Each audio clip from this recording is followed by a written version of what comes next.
Rugby, le destin de France-Écosse se jouera à la touche demain après-midi. La carte à mémoire française achetée par le deuxième réseau américain de cartes de crédit. 10 ans après les Khmers rouges, le Cambodge continue son martyre avec l'avancée des troupes vietnamiennes. Bientôt des diapositives en relief dans votre projecteur grâce à l'invention d'un ingénieur français. Mesdames, Messieurs, bonsoir. Même si les espoirs de remporter le Grand Chelem se sont évanouis pour le rugby français avec le match nul en Angleterre il y a 15 jours, le 15 tricolore espère tout de même remporter cette année le tournoi des 5 nations.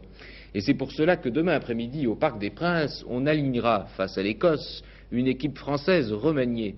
On attend beaucoup des lignes arrières. Et en fait, selon les spécialistes, le sort de cette rencontre pourrait se jouer à la touche. Et c'est là que tout se complique, car c'est précisément le point fort des Écossais, et en particulier d'un certain Tom Smith. Michel Drey. Il chausse au moins du 48, le géant écossais Tom Smith. Avec un gabarit pareil, 2,01 m pour 110 kg, c'est pas du tout le genre à se faire des cheveux blancs. Et même s'il tire un peu la langue à l'entraînement, ses petits copains sont là pour assurer ses arrières. La touche, point fort de l'Écosse. Regardez la prise de balle de Tom Smith. Et il y en a 3 autres, Campbell, Paxton et Leslie, qui sautent aussi bien que lui. Alors les 3/4 sont assurés d'avoir de bons ballons. Si sa prise de balle fait merveille, sa paire d'oreilles n'est pas mal non plus. Facile de s'envoler dans ces conditions. Pourtant, cette équipe d'Écosse a été battue par l'Irlande lors de son premier match. Vous savez, beaucoup de joueurs ont quitté l'équipe après le Grand Chelem l'an dernier. Et maintenant, il nous faut rebâtir avec des jeunes pour les années à venir. L'équipe de France, depuis quelques années, a des problèmes avec les remises en touche et ses sauteurs. Vous l'avez certainement remarqué. C'est un avantage pour vous. Oui, c'est vrai. En plus, les Français n'ont pas fait un grand match contre les Anglais, mais ce sera quand même très difficile de les battre sur leur terrain. Cet ancien basketteur, il a été 26 fois international, n'avait plus rien à prouver sous les paniers. Conquis par le rugby et son ambiance, il lui a suffi de prendre quelques kilos, de perfectionner sa technique, de travailler sa prise de balle pour tenter de battre ces sacrés Frenchies. Prendre un maximum de ballons en touche, ce sera aussi l'objectif de Jacques Fouroux et de ses hommes. Pour cela, on a rappelé Jean-Luc Joinel. Associé à Condom, Joinel devra se montrer particulièrement précis pour contrer les sauteurs écossais. Avec Jérôme Gallion comme lanceur improvisé, le test sera difficile. Il faudra faire oublier le match contre l'Angleterre. Il y a eu une remise en question pour tout le monde, à commencer du 1 au 15. Maintenant, bon, eh bien, on a ce match à jouer, surtout à jouer et à bien jouer et à gagner. Bon, une fois qu'on aura, je pense, fait tout ça, je pense qu'on pourra justement repartir un petit peu avec les pieds un peu plus sur terre et puis l'esprit un peu plus serein. Si la grue était présente au château de Clairefontaine, en revanche, le président de la République qui était dans la Nièvre a dû annuler sa visite aux joueurs français. Le ministre Alain Calmat s'est retrempé dans cette ambiance bien particulière des sports de haut niveau, une visite amicale appréciée par Philippe Dintran et ses coéquipiers. Au Parc des Princes, la France a une revanche à prendre. L'Écosse l'avait empêché de réussir le Grand Chelem l'an dernier. Qui sera sur la paille? Réponse demain, vers 16h30. Les puces françaises partent à l'assaut de l'Amérique. La fameuse carte à mémoire, inventée par le français Roland Moreno et fabriquée par la compagnie Bull, vient d'être adoptée par l'un des plus grands réseaux américains de cartes de crédit, Mastercard. 104 millions d'utilisateurs dans le monde. Ce réseau vient de commander 50 000 cartes à mémoire qui seront expérimentées dès le mois de juillet aux États-Unis. Pierre Babet. Pour la puce française, c'est une première consécration internationale. Une victoire qui va peut-être permettre d'accélérer les choses en France même. Une première d'autant plus importante lorsqu'on sait les raisons qui ont fait choisir Bull par Mastercard. Parce que nous avons passé 18 mois à étudier la technologie des puces et nous nous sommes sentis en confiance avec les puces de Bull. Ce sera un véritable succès pour la mise en pratique. Vous pensez avoir des contacts avec le concurrent Casio, par exemple? Oui, comme nous avons plus de 12 millions de Mastercard au Japon, nous nous sommes mis d'accord avec Casio pour tester leur carte à puce quelque part en Floride avec le même nombre de cartes.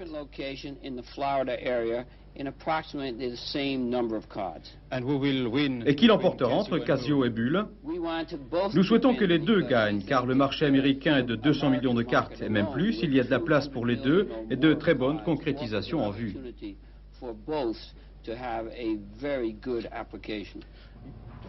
Pour l'autre grand américain de la carte de crédit, l'avantage est évident. Lui qui joue à fond l'image de la sécurité, de la lutte contre la fraude, il pourra développer son réseau sans pour autant faire sauter ses centres d'autorisation. Car ces standards qui donnent tout nom le feu vert pour le paiement seront rapidement engorgés. C'est la rançon du succès des cartes de crédit, car elles deviennent en fait la vraie monnaie mondiale des années à venir. Elles sont déjà de tous les échanges internationaux. En Pologne, 3 des anciens dirigeants de Solidarité qui ont été interpellés hier soir au cours d'une réunion qu'ils tenaient avec Lech Walesa sont aujourd'hui en état d'arrestation. Il s'agit d'Adam Michnik, de Vladislav Frasyniuk et de Bogdan Lis. Ils sont accusés de participation à réunion illégale. Lech Walesa, pour sa part, n'a pas été arrêté, mais il est convoqué demain par la justice au titre de suspect. Quand on dit que la mafia italienne est un réseau souterrain, on ne croit pas si bien dire. La police italienne, qui en ce moment accumule les succès dans sa lutte anti-mafia, vient de faire une découverte incroyable à Palerme. Les carabiniers ont trouvé une véritable ville souterraine. Cette découverte est sans précédent en Italie. Chantal Bretz. Des parachutistes par plusieurs centaines, fusils d'assaut au poing, sont venus épauler les carabiniers et l'armée de terre pour envahir une véritable cité souterraine de la mafia. C'est dans la villa de son chef, Don Michel Greco, toujours recherché notamment pour l'assassinat du général Dalla Chiesa et toujours introuvable, que l'on a découvert l'entrée d'une galerie clandestine. Pour les enquêteurs, le mystère de l'insaisissable patron de Palerme est élucidé. Il pouvait fort bien vivre chez lui et descendre dans son royaume sous terre lorsque sa propriété était cernée. Un royaume composé d'innombrables galeries utilisées comme salle de réunion, l'une d'entre elles servant vraisemblablement de tribunal. Muni de systèmes d'aération et d'alarmes particulièrement raffinés, ce sanctuaire de la mafia était, selon la police, le lieu d'un certain nombre d'exécutions. L'armée vietnamienne a annoncé aujourd'hui qu'elle venait de réussir une opération décisive au Cambodge en prenant le quartier général des Khmers rouges installé à Phnom Malay. Cet événement justifie que nous consacrions ce soir un long dossier au Cambodge. Car 10 ans après le martyre qu'a connu ce pays lors de sa conquête par les Khmers rouges, des dizaines de milliers de civils fuient encore aujourd'hui. Ils fuient cette fois devant les Vietnamiens qui, depuis la fin de l'année dernière, ont lancé une offensive sans précédent contre les régions du Cambodge qui leur résistent encore. Ces charniers découverts par l'armée vietnamienne après la chute de Phnom Penh, une justification avancée par Hanoï à son intervention au Cambodge. La terreur du régime de Pol Pot, le génocide perpétré par les Khmers rouges ont permis aux voisins vietnamiens d'envahir le Cambodge en 1979. Ces soldats apparaissaient alors comme des libérateurs. En fait, il s'agissait plutôt d'occuper le Cambodge. Les Vietnamiens mirent en place un régime cambodgien à leur sol, dirigé par Heng Sarim. Et depuis 6 ans, ils se sont implantés dans tout le pays. Plus de 100 000 soldats, le plus gros des troupes sur la frontière ouest. Car depuis 6 ans, ils ont à faire face à une guérilla cambodgienne de plus en plus organisée. Au départ, les maquisards, Khmers rouges, aujourd'hui tout un front de résistance politiquement diversifié, situé le long de la frontière avec la Thaïlande. Ampil, symbole de la résistance non communiste, tombé le mois dernier. C'était le quartier général des Son Sanniens, nationalistes khmers, 10 000 hommes appuyés politiquement par les États-Unis. Les Khmers rouges pro-chinois, les plus anciens maquisards, entre 20 et 30 000 hommes armés par Pékin, fer de lance de la résistance. Les Sihanoukis, 6 000 hommes, un mouvement qui vit surtout à travers la stature du prince Sihanouk. Ces 3 mouvements se sont coalisés en Kampuchea démocratique. C'est lui qui occupe le siège du Cambodge aux Nations Unies. Cette coalition s'est faite sous la pression de la Chine, partie prenante dans le conflit, pour d'évidentes raisons géostratégiques. Autre pays du champ de bataille, la Thaïlande frontalière, sur le pied de guerre depuis 1979. Base arrière des maquisards, elle sert aussi de transit pour le matériel militaire chinois destiné à la résistance assaillie par les Vietnamiens. Aujourd'hui, l'armée vietnamienne a réussi à s'emparer de la dernière des grandes bases de la résistance Khmer qui était installée dans l'ouest du Cambodge, tout près de la frontière thaïlandaise. Comme l'expliquent ces officiers thaïlandais, plus de 30 000 soldats, appuyés par une vingtaine de chars lourds, ont participé à l'attaque du quartier général des Khmers rouges à Phnom Malay. Face à l'offensive des soldats de Hanoï, la plupart des 10 000 maquisards, qui tenaient jusqu'à présent ce massif montagneux, se sont dispersés dans la jungle pour ensuite pouvoir harceler les convois vietnamiens.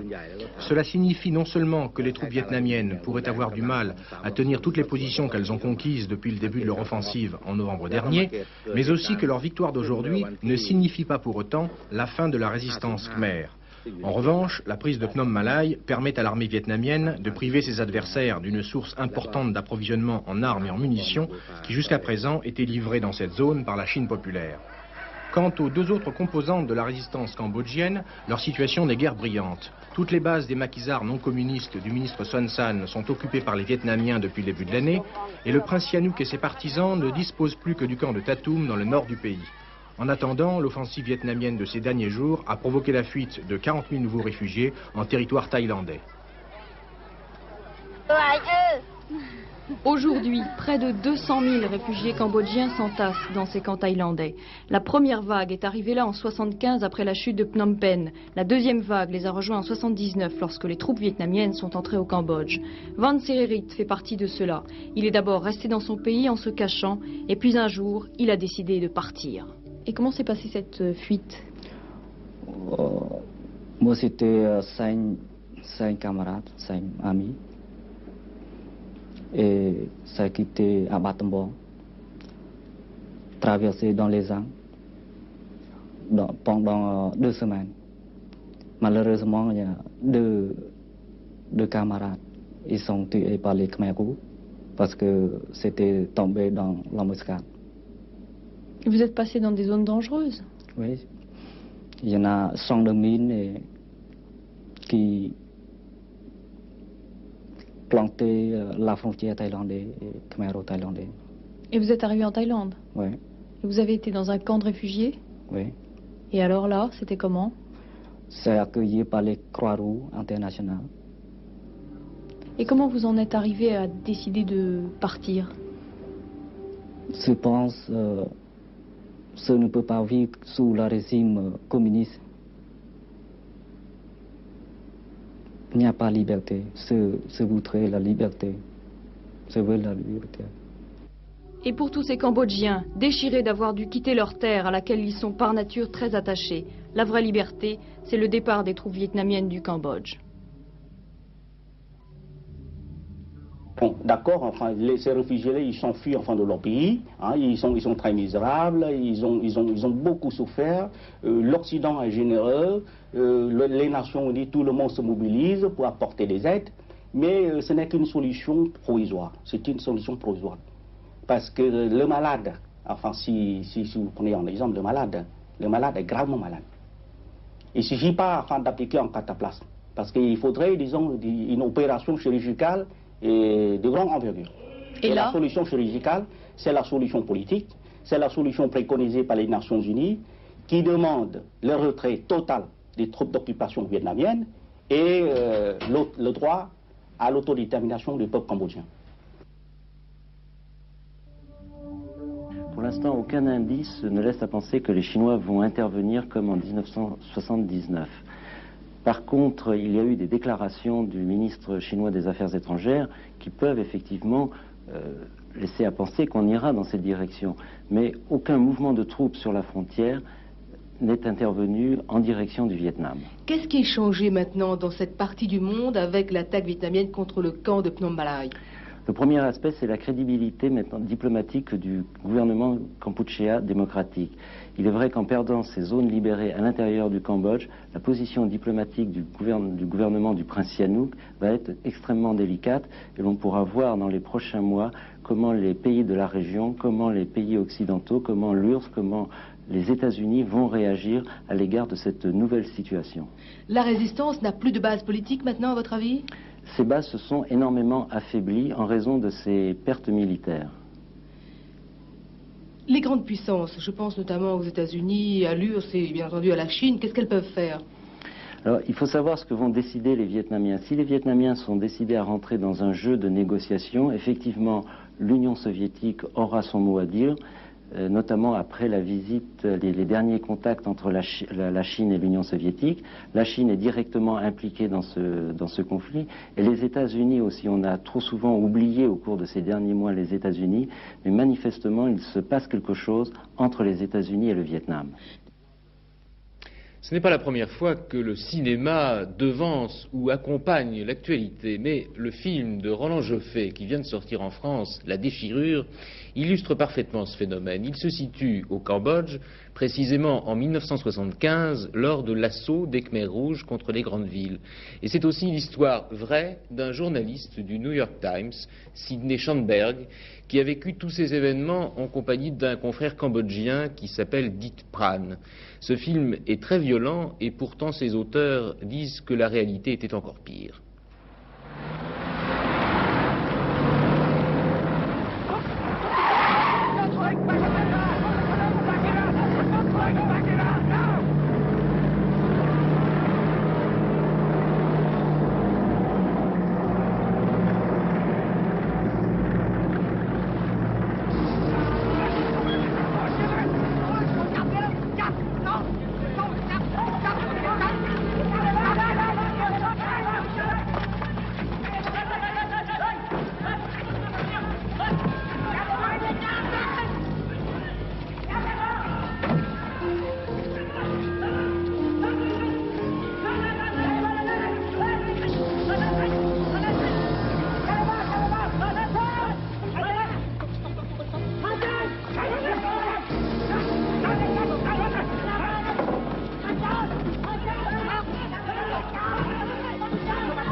Cette séquence illustre parfaitement le propos de Roland Joffé.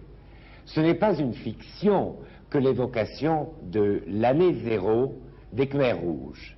Ils étaient rentrés en 75 à Phnom Penh, comme on le voit dans ce film, semant la terreur, mais étant eux-mêmes paniqués. C'étaient des enfants pour la plupart, enfin des adolescents. Ils avaient reçu pour ordre de détruire tout ce qui pouvait rappeler le passé de ce pays.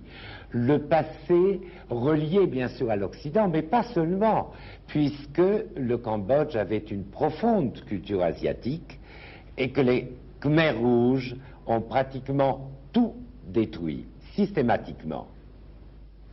Parmi les autres nouvelles à l'étranger, la libération du journaliste américain Jeremy Levin, enlevé au Liban il y a près d'un an.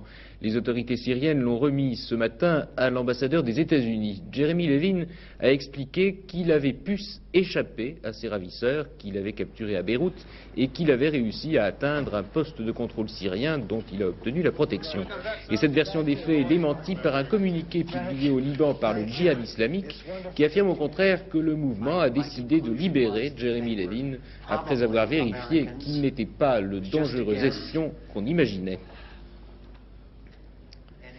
La diapositive en couleur et en relief est pour demain et nous pourrons l'utiliser à domicile grâce à un nouvel objectif qui pourra équiper les projecteurs classiques. C'est une invention française, on la doit à un ingénieur de Dijon qui s'appelle Roger Cuvillier et il n'en est pas du reste à son coup d'essai puisque c'est lui qui, il y a 36 ans, a construit le premier zoom. Il faut un appareil de prise de vue et un projecteur. L'appareil de prise de vue existe déjà, on le trouve dans le commerce. C'est un appareil tout automatique qui comporte 4 objectifs qui permet d'enregistrer donc simultanément 4 images juxtaposées. Pourquoi 4 images alors qu'il n'en faut que 2 ? Ceci me permet de choisir le couple stéréoscopique qui correspond à une sensation de profondeur très bonne, quelle que soit la distance du sujet photographié. Une nouveauté, vous avez mis au point un objectif spécial qui permet la projection stéréo. C'est ça. Le stéréogramme comporte donc 2 vues, la droite et la gauche, et l'objectif de projection comporte également 2 petits objectifs qui permettent de projeter 2 images superposées sur un écran, l'image droite et l'image gauche. Le problème était d'intégrer ces deux objectifs juxtaposés dans une monture standard au diamètre de 42,4, bien connu, et c'est ce que j'ai réalisé. L'objectif se monte comme un objectif normal pour diapo sur n'importe quel projecteur du commerce. Dernier petit détail, M. Cuvillier, pour observer le relief, il faut une paire de lunettes spéciales. Oui, c'est vrai. Il faut effectivement que l'œil droit voit son image et l'œil gauche voit la sienne. Cette sélection des images droite et gauche se fait par le port d'une lunette extrêmement simple. Qu'il sera industrialisé en France. Qui sera industrialisé, commercialisé en France. Le chômage continue de gagner du terrain. Après une certaine accalmie à la fin de l'année dernière, il est reparti au mois de janvier, 1,5% d'augmentation en données corrigées. Le chiffre vient d'être publié par le ministère du Travail. Le chômage reste d'ailleurs le seul point noir inquiétant dans l'économie française, car pour les autres indicateurs, Pierre Babet, les nouvelles en revanche sont plutôt bonnes. Oui, ça peut paraître tout à fait paradoxal, car effectivement, il y a depuis quelques jours une accumulation de résultats dont on peut dire en commentaire ce sont les meilleurs depuis, disons, 10 ans. C'est vrai pour les marges des entreprises, c'est vrai pour leur autofinancement, pour l'investissement productif, mais c'est vrai également pour certaines performances de sociétés nationales. Aujourd'hui encore, on recense dans cette colonne, disons, positive, la progression des commandes étrangères et puis la consolidation des réserves de la Banque de France. Autrement dit, quelque chose est en train de basculer dans le paysage économique français. D'ailleurs, la presse étrangère s'intéresse beaucoup actuellement à notre situation intérieure et la plupart du temps, elle note que tous ces changements vont dans le sens d'une amélioration durable. Bref, ça bouge vraiment dans l'économie française, dans le bon sens pour la conjoncture, mais aussi dans le mauvais sens pour l'emploi. Et l'ennui pour le gouvernement, c'est qu'il est jugé non pas sur les bons résultats, mais sur les mauvais. Et c'est vrai qu'il n'y a jamais eu autant de chômeurs, disons, depuis 10 ans. À la bourse, où se terminait aujourd'hui une semaine historique pour les valeurs françaises, le dollar s'est légèrement replié aujourd'hui. Consultons donc, comme chaque soir, la météo financière avec Henri Loret. 10 francs tout rond, le dollar termine la semaine sur un chiffre ô combien symbolique. La monnaie américaine est en repli et, aux surprises, on assure que les autorités américaines seraient intervenues depuis le 5 février sur les marchés.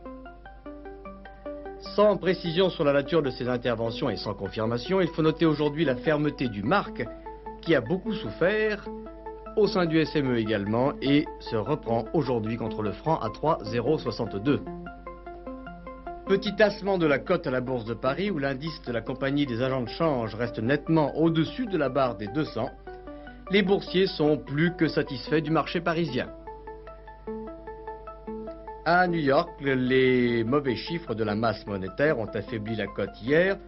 Aujourd'hui, la tendance est à la hausse après la confirmation du bon indice de la production industrielle notamment. Très peu de journaux régionaux demain dans les kiosques et dans vos boîtes aux lettres. La grève de la Fédération CGT du livre a été très suivie aujourd'hui. Elle perturbera également la distribution des quotidiens parisiens imprimés par le procédé du facsimilé. En revanche, pas de problème demain pour les chevaux à Enghien. Ils se retrouveront pour le tiercé du prix de Normandie. Sur 20 partants, Monsieur Courtine a fait son choix. Le voici, le 10, le 15, le 18, c'est son joker, le 2, le 5, le 7 et le 12. Le temps demain, encore de la neige de la Bretagne au centre et aux Alpes. Par endroits, elle alternera même avec des pluies verglaçantes. Sur les Pyrénées, le sud-ouest et la Méditerranée, des éclaircies le matin qui laisseront la place ensuite à des averses de pluie venues d'Espagne. Cette neige qui a commencé de tomber ce matin sur la Bretagne et la Normandie a provoqué beaucoup de perturbations dans ces régions où des centaines de voitures et de poids lourds ont été bloqués.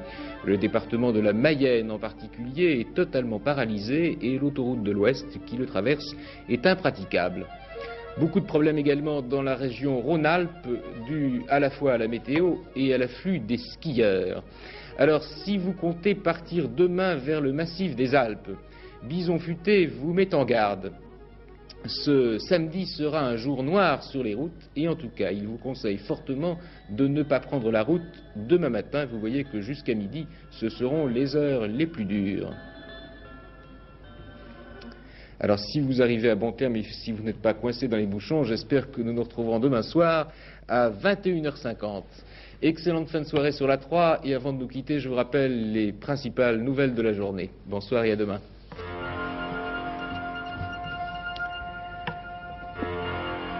Les puces françaises sautent l'Atlantique, la carte à mémoire achetée par un grand réseau bancaire américain. Le Cambodge ne sort pas de la guerre, l'armée vietnamienne renforce son offensive contre la résistance. La diapositive en relief à la portée de tous grâce à un nouvel objectif, une invention française. Rugby, le grand choc France-Écosse, demain à 15 h au Parc des Princes.